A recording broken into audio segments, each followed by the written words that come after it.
രാഹുൽ മാങ്കുട്ടത്തിൽ പ്രതിയായ മൂന്നാം ബലാത്സംഗ കേസിൽ രാഹുലിനെ 3 ദിവസത്തേക്ക് പോലീസ് കസ്റ്റഡിയിൽ വിട്ടു. തിരുവല്ല കോടതിയുടേതാണ് നടപടി. ജാമ്യാപേക്ഷ 16-ന് പരിഗണിക്കും. 7 ദിവസത്തെ കസ്റ്റഡി അപേക്ഷയാണ് കോടതിയിൽ അന്വേഷണ സംഘം സമർപ്പിച്ചത്. 3 ദിവസം കസ്റ്റഡി കോടതി അംഗീകരിക്കുകയായിരുന്നു.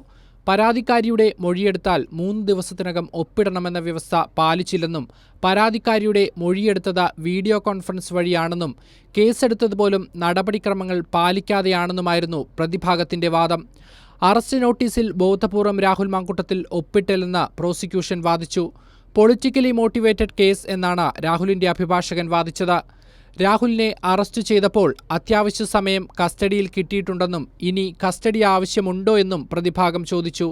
എന്നാൽ രാഹുലിനെ കസ്റ്റഡിയിൽ വേണമെന്ന പ്രോസിക്യൂഷൻ നിലപാടെടുത്തതോടെ പ്രതിഭാഗം വാദം പൂർണ്ണമായും തള്ളിക്കൊണ്ട് തിരുവല്ല ജുഡീഷ്യൽ മജിസ്ട്രേറ്റ് കോടതി 3 ദിവസം രാഹുലിനെ കസ്റ്റഡിയിൽ വിടുകയായിരുന്നു. പാലക്കാട് അടക്കമുള്ള ജില്ലകളിൽ ഡിജിറ്റൽ തെളിവെടുപ്പുകൾ നടത്തേണ്ടതുണ്ടെന്നും അതുകൊണ്ട് തങ്ങൾക്കാവശ്യമായ സമയം അനുവദിക്കണമെന്നുമായിരുന്നു പ്രോസിക്യൂഷന്റെ വാദം. ഇത് പൂർണ്ണമായും കോടതി അംഗീകരിക്കുകയായിരുന്നു. 16-നാണ് രാഹുൽ മാങ്കുട്ടത്തിന്റെ ജാമ്യാപേക്ഷ കോടതി പരിഗണിക്കുന്നത്. News desk Kairali news.